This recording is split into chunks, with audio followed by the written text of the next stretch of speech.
मजा आ गया आज आपको यहाँ पे देख के भाई और बहनों।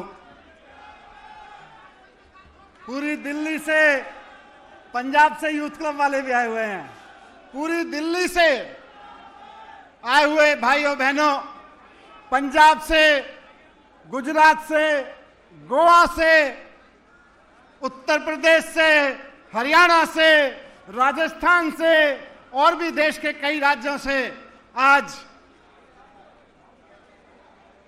कई राज्य हाथ उठा रहे हैं, कई राज्य वाले, छत्तीसगढ़ वाले भी हैं।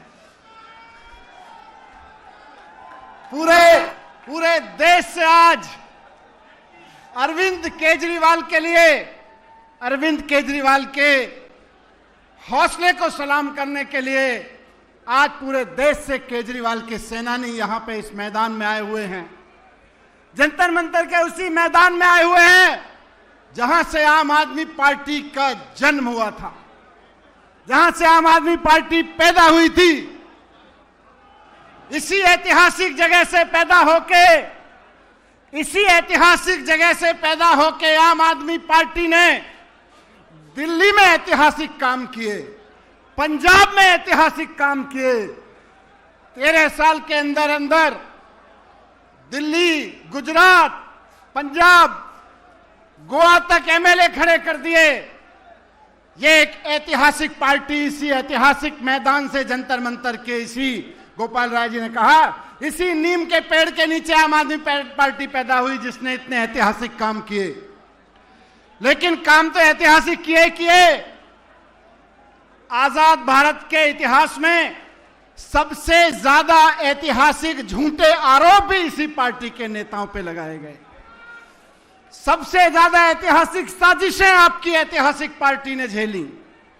सबसे ज्यादा साजिशें, झूठ, सबसे ज्यादा प्रताड़ना अरविंद केजरीवाल जी और उनकी टीम ने झेली।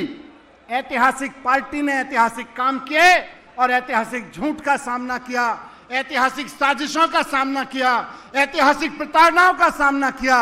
लेकिन एक और इतिहास रचा, बहुत ऐतिहासिक रूप से पाक साफ होके, कोर्ट सर्टिफाइड पाक साफ होके आपकी पार्टी आज फिर से जंतर मंतर पे खड़ी हुई है। खाली ये नहीं है कि किसी राजनीतिक मंच से आज कहा जा रहा है कि अरविंद केजरीवाल कट्टर ईमानदार हैं। संविधान के द्वारा बनाए गए कोर्ट के द्वारा कहा जा रहा है कि अरविंद केजरीवाल कट्टर ईमानदार हैं। कहते हैं ना कि काजल की कोठरी में कैसे ही सयान हो जाए, एक लीक तो लगी जाती है, एक काला धब्बा तो लगी जाता है। लोग कहते थे राजनीति ऐसी काजल की कोठरी है, जहां से गुजरोगे, जहां से घुसोगे तो एक ना एक धब्बा तो लगी जाता है। लेकिन सलाम है अरविंद केजरीवाल की उस राजनीति को जो काजल की कोठरी से नहीं, इनकी काल कोठरी से भी निकल आए, लेकिन एक काला धब्बा नहीं लगा पाए।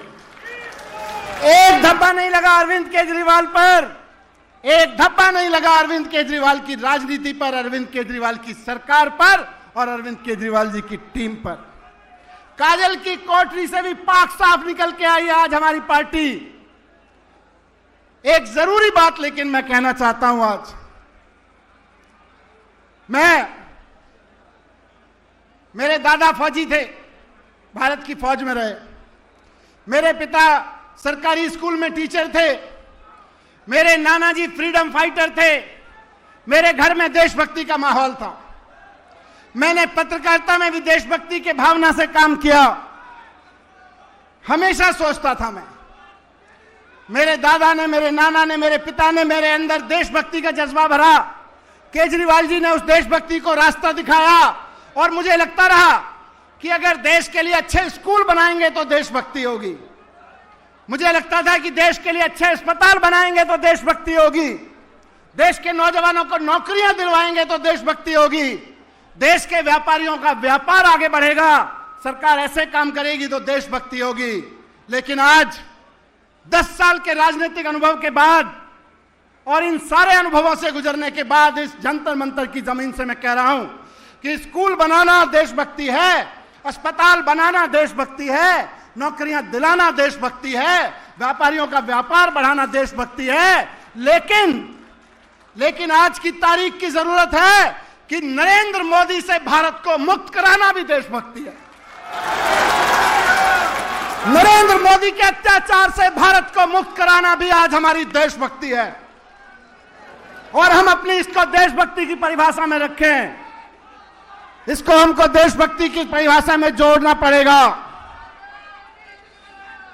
सत्ता की हवस में डूबे हुए चौथी पास राजा की सत्ता की हवस से देश को मुक्त कराना आज हमारी देशभक्ति है।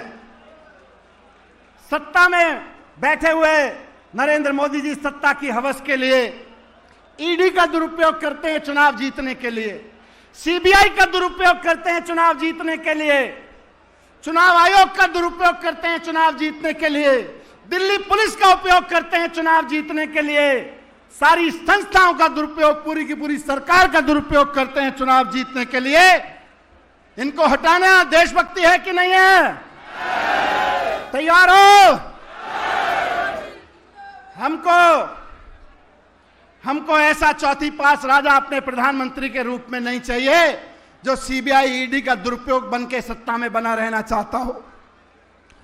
हमको ऐसा प्रधानमंत्री नहीं चाहिए जो अमेरिका दबाव डाले तो पाकिस्तान के सामने घुटने टेक दे।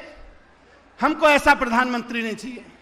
हमको ऐसा प्रधानमंत्री नहीं चाहिए जो चाइना हमारी जमीन में घुसाए और वो आंख बंद करके बैठ जाए। हमको ऐसा प्रधानमंत्री नहीं चाहिए। हमको ऐसा प्रधानमंत्री नहीं चाहिए जो अमेरिका का राष्ट्रपति भारत को गाली देता रहे और वो जबान बंद करके मौन में बैठ जाए। हमको ऐसा प्रधानमंत्री नहीं चाहिए। हमको हिम्मत वाला, पढ़ा लिखा, ईमानदार, दूरदर्शी और कट्टर ईमानदार प्रधानमंत्री चाहिए। कट्टर ईमानदार नेता चाहिए हमें प्रधानमंत्री के रूप में। हमको ऐसा प्रधानमंत्री नहीं चाहिए जो हवाई जहाज से उतरते उतरते खीसे नहीं पोड़ता, ही करता घूमे सारी दुनिया में। हमको ऐसा प्रधानमंत्री नहीं चाहिए जिसके बारे में दुनिया में दलाल कहना शुरू कर दें कि हम तो इसको जब चाहें जहां जिसके सामने नचवा देते हैं। हमको ऐसा प्रधानमंत्री नहीं चाहिए। हमको ऐसा प्रधानमंत्री चाहिए जो इस देश में स्कूलों की बात करे, जो इस देश में अस्पतालों की बात करे, रोजगार की बात करे, व्यापार की बात करे। कौन है ऐसा नेता जो ये सब कर सकता है? कौन है? जोर से बताओ। इसी जंतर मंतर से आवाज उठानी है कि नरेंद्र मोदी को सत्ता से हटाना देशभक्ति है और केजरीवाल जी को सत्ता में बिठाना देशभक्ति है।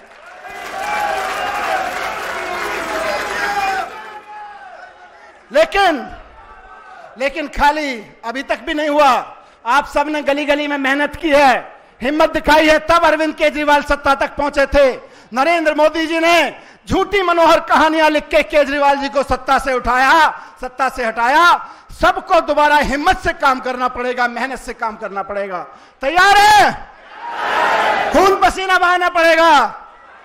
तैयार है? हिम्मत से काम लेना पड़ेगा, साहस से काम लेना पड़ेगा। तैयार है? इनकी सीबीआई और ईडी से टकराना पड़ेगा। तैयार है? हिम्मत है? जोर से बोलो, हिम्मत है, हिम्मत है, हिम्मत है, हिम्मत है, हिम्मत है। तो केजरीवाल जी, ये देश की जनता की हिम्मत आपके साथ खड़ी है। केजरीवाल तुम संघर्ष करो, केजरीवाल संघर्ष करो, केजरीवाल आगे बढ़ो, केजरीवाल आगे बढ़ो। आज के इस मंच से मैं यही कहना चाहता हूं कि आज से इस देश के हर देशभक्त का, जो अपने देश के लोगों से प्यार करता है, एक ही सपना होना चाहिए, नरेंद्र मोदी को हटाना है, केजरीवाल को। भारत माता की। बहुत बहुत धन्यवाद साथियों।